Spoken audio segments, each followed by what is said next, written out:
Much awaited moment of the evening. We are all eagerly waiting to listen to the globally renowned scholar, CEO coach, advisor to governments and political leaders, and mentor to many young academicians, Professor Sheth.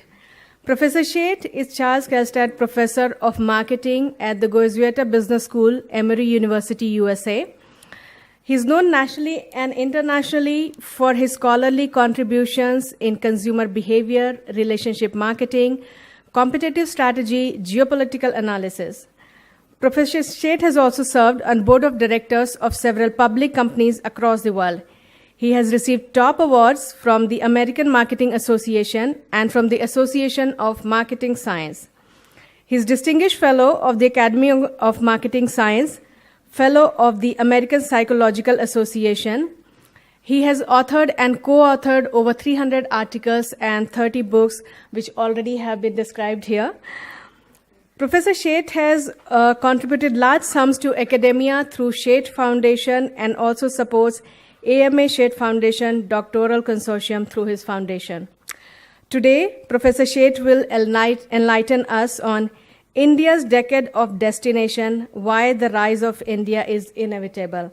Let's give a very hearty welcome to Professor Sheth, whose views and words of wisdom act as a guiding principle to many organizations. Welcome, sir. Well, good evening. I wanted to ask a question. Can you hear me okay in the back? Can you see me also? The jokes only short people can make, right? Okay. I do want to start with a serious note, actually. I'm 80, as all of you know. Do I look 80?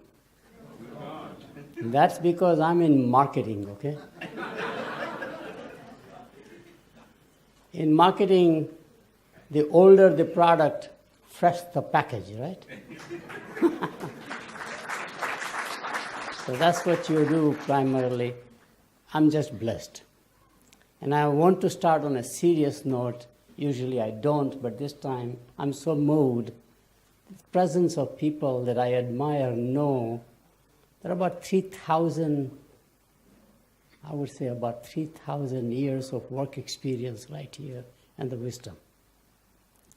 And to receive tribute or to get recognition from them to show up itself is a great, great honor for me. So I'm very humbled by your presence. This goes back to why I'm so passionate about India. If you take a grain of wheat, agricultural commodity, make it into a loaf of bread, the value add is only 3 times. If you take a rough diamond, industrial product, a raw material, industrial raw material, a good diamond cutter with his expertise or her expertise will polish and get the brilliance out of the diamond, and the value add is about 15 to 20 times. If you take a human being, mentor, nurture, educate, show the possibilities in the world, the value add is infinite. And, thank you. And I'm a living proof. Was born in Burma, Myanmar as we call it, 1938. Since you know my age, I can tell you my birth year. Became a refugee when Japan rolled over Burma as they were going west, took over Myanmar. And we became refugee and came back to Kutch, Gujarat. Struggled 8 years enormously because there was nothing left. Survived on my mother's whatever small jewelry she had brought to Burma after marriage, pawning among the families, because if you are a middle-class family, you still have to show your respect in the society. And I had 2 older sisters who did all the work for others, embroidery work, pickles, and many people basically said, we want to support you as a family, which is interesting. And when you come out that one, you change. This country has blessed me, which is why giving back is very key. I am made by this country.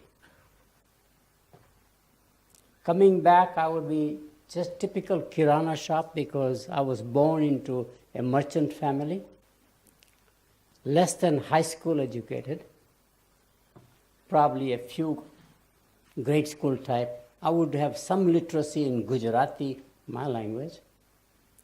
And it's interesting to see the journey from there to becoming an academic, first of all, and enjoying that life.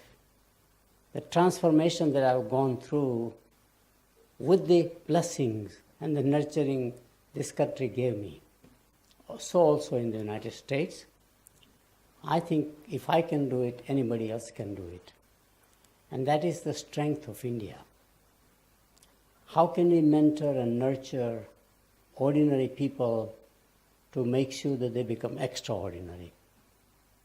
And you have seen that with Indian diaspora all over the world. It does not have to be in the scientific community, not only just in the merchant community or in the administrative community, but Indians' diaspora is very large, but also highly respected, highly integrated. And as you can see, especially in the United States now, has happened in England, is happening in Canada, they become mainstream in the political arena, educational arena, any field you feel today. Which says that there's something we can contribute not only to India alone, but to the world, and that is how you get admired in the world. I'll just give an anecdote. In the old days when I used to travel, when I would come back to the States, customs immigration will ask me, what do you do and how long have you been away? Now they won't even ask me. That's the standard questions to everybody. They would say, are you a diamond merchant? Which amused me. Today they say, are you a software engineer? With a respect and a pride. Think about somebody else taking pride in what you do, which is the ultimate sign of gaining trust, gaining acceptance by everybody else. This topic is the latest iteration from the title, and we in the marketing always promote one thing and deliver something else, right? That's what this is all about. So bear with me, please. So the title is India and the New World Order, very contemporary, and I'll compress the time so we have some Q&A, how India will become strategic globally. So let me show you the first slide. Am I okay? Or if not, I just push it. This was the old world order. As of 1987, 75% of the GDP was controlled by 15 nations, 12 common market, US, Canada, and a later entrant after World War II was Japan, which became number 2 economy. 45% of the world trade was within these nations. They traded among themselves. Countries like India, China, Africa did not matter.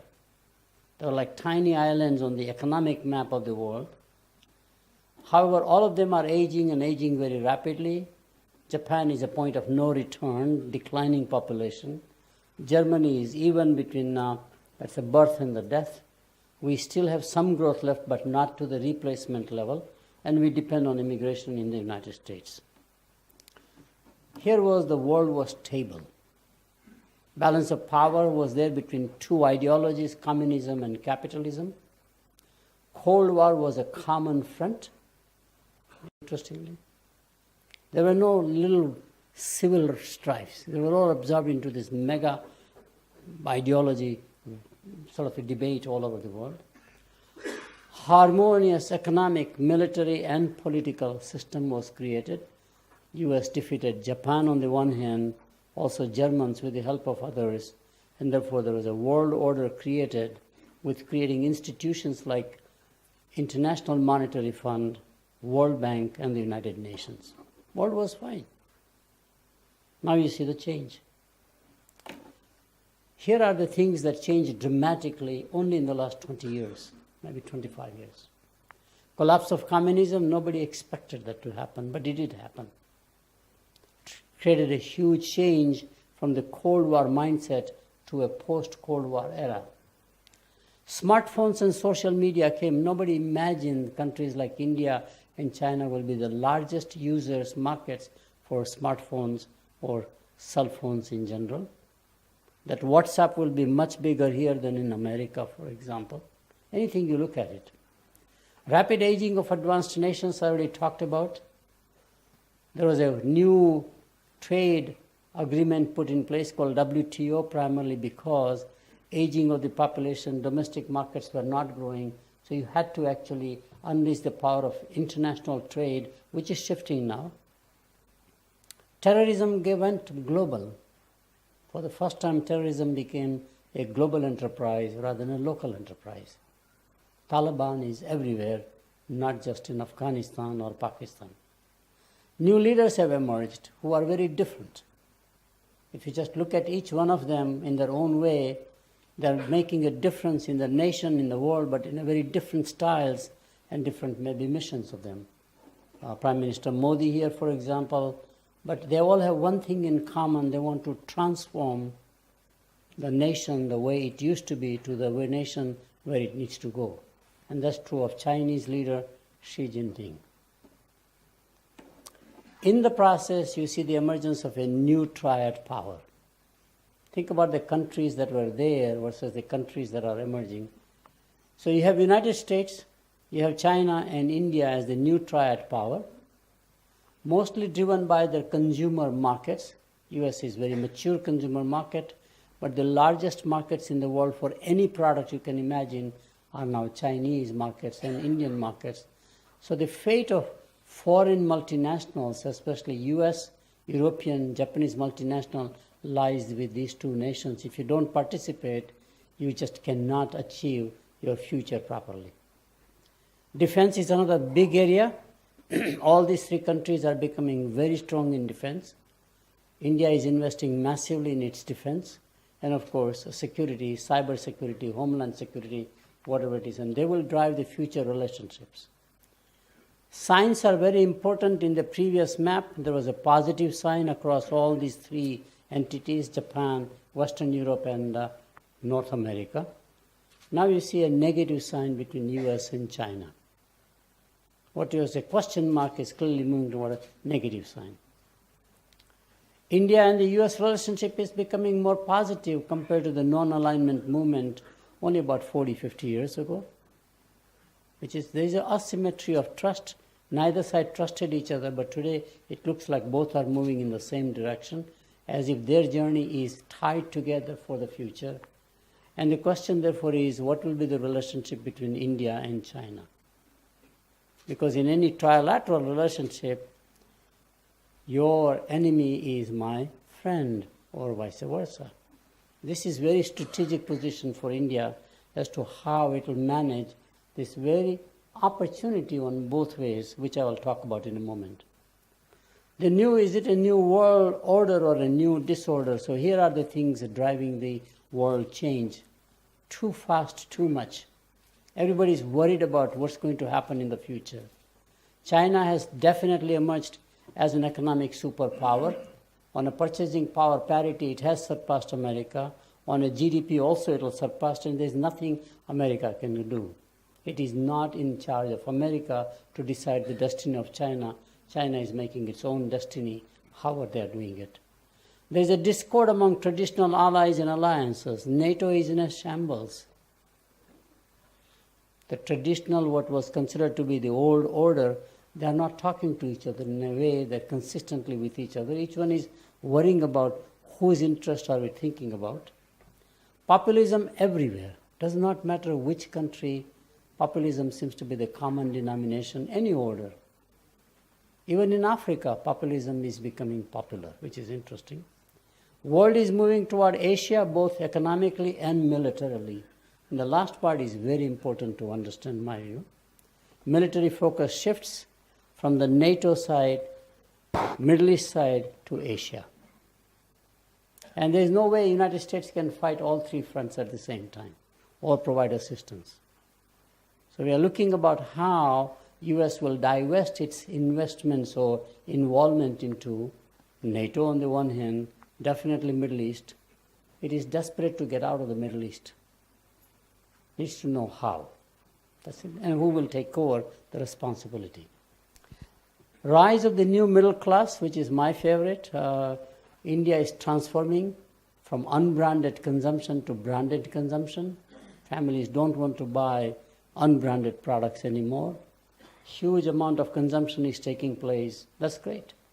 That creates economic growth. In fact, the real strength of India is its consumer markets, which are transforming enormously. E-commerce companies like Flipkart have already shown it's not the metro areas anymore, but the third tier, fourth tier cities and small towns, which is where the excitement is in this country. And they showed the numbers that they are able to deliver over there, which is access problem, affordability problem, but it's happening.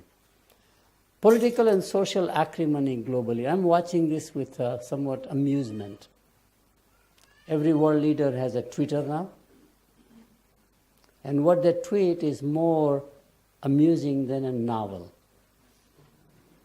Fascinating. So you wake up in the morning and first thing you want to do is to see who tweeted what. Fascinating. But that's the world out there. But it is going to create acrimony, which is very important, a side comment, and I'll talk about that a little more. And in the process, the capital markets are in turmoil. They don't know. So the rise is no longer the public equity market, stock market, or the debt market. Always private equity comes up around this time. So you will see private equity rise worldwide, and definitely in India, private equity will make the bigger play than the stock market. Why India is destined to become strategic globally. Surprisingly, both China and the US consider India to be strategic for their future. It's not just us, but here are the two superpowers who believe India is very important in their journeys. India has all the ingredients, but is in search of a recipe. So what's a recipe? A recipe is the vision. Vision is all about positioning for the future. Vision is always aspirational, a can-do attitude. I can achieve it. It is always proactive. Some form of an intervention is done. It doesn't come naturally by typical natural forces. And it is mission-driven, has very deadlines of what to achieve when. It is not simply saying it will happen whenever it happens. It is destiny, etc. It says, I will take charge about my future. So what are the ingredients that we must be very proud of? It's the biggest consumer market next to China. In some places will be bigger than China. What most importantly I found is the positive self-image, the can-do attitude that as a reason, as an observer coming into India or anywhere in the world, Indians now believe I can do it. That's fascinating. Used to be an attitude of defeatist, There's nothing I can do. My potential, nobody is able to unlock my potential. Today it's just the opposite. The self-confidence sometimes I feel is borders arrogance, but it is there, at least in the right direction. Digital talent in the world, nobody has the size that we have. And therefore, if you are looking for gold, you go to a gold mine and dig it.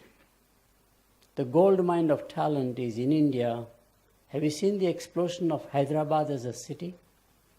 50,000 employees by Ernst & Young alone. Largest presence by Accenture in this country. Oracle is building a major corporate headquarters, I'm told 1.2 million. All of a sudden, Hyderabad is becoming the giant IT capital of the world and not just of India. That's true for Google, Microsoft. They have to come here because they are looking for gold, and the gold is in India. My favorite is global diaspora. I think for the first time, policymakers are saying that's a great ingredient. I never used it right.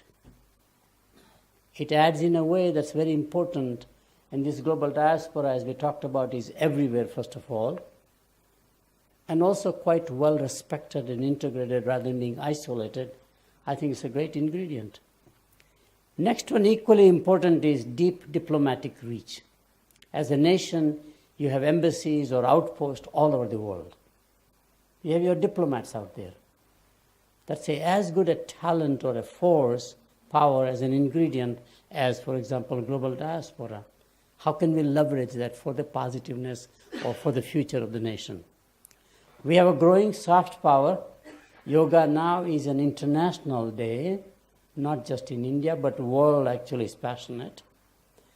One of the fastest rising religions in the world is Buddhism, which they attribute to India, not to any other part of Asia. Growing soft power, and I'll talk about a little more about the other soft powers. I think we need to rethink the Russian connection, which is very deep, and how it can be a great ingredient for the future of India. And of course, and surprising to most people outside, strong military, whether it's the Army, Navy, Air Force. When you engage into a war games with friendly nations, the foreign, very senior or mature nations like United States pilots respect our pilots.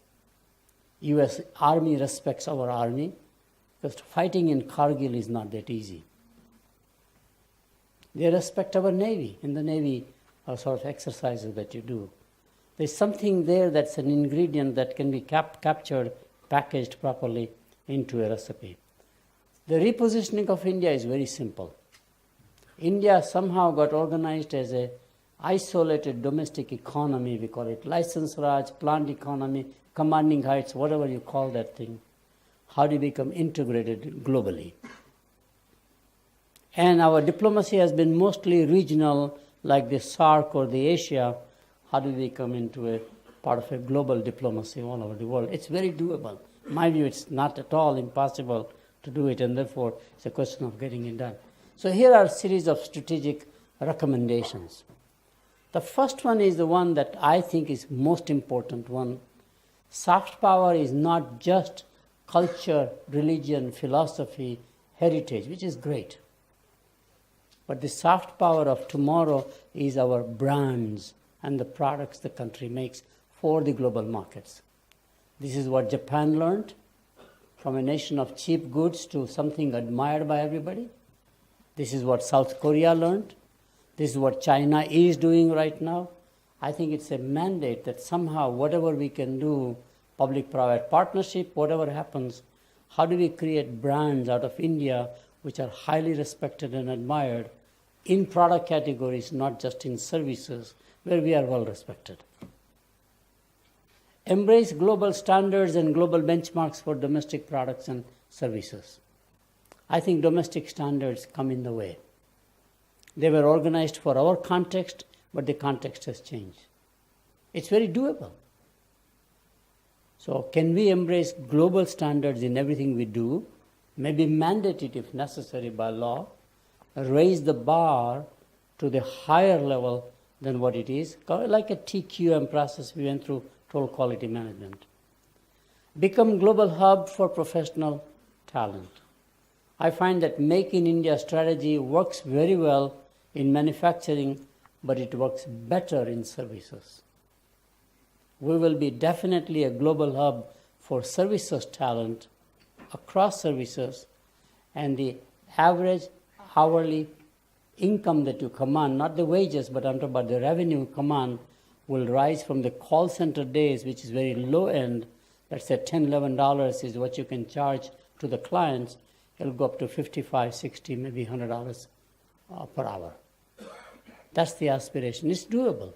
Once you get into accounting services, legal services, digital animation services, they talk about a higher and higher wage economy. Become a second global sourcing destination. The world is definitely wanting to de-risk from China.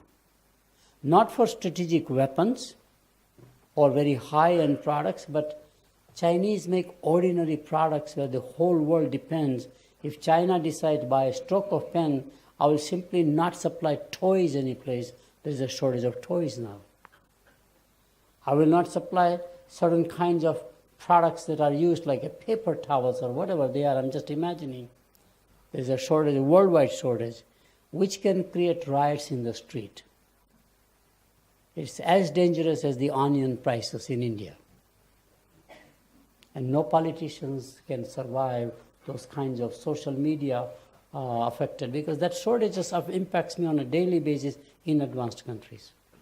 So how do we de-risk from China? Which means the world is looking for alternatives. Vietnam is becoming an alternative, or India is becoming a major alternative. So India becomes a second sourcing destination. In fact, I am very much in favor of large foreign retailers coming here because they provide access to market, especially for small and medium-sized enterprises who have no capability to go global. Think about Marks and Spencer, how many suppliers they made worldwide by putting quality assurance.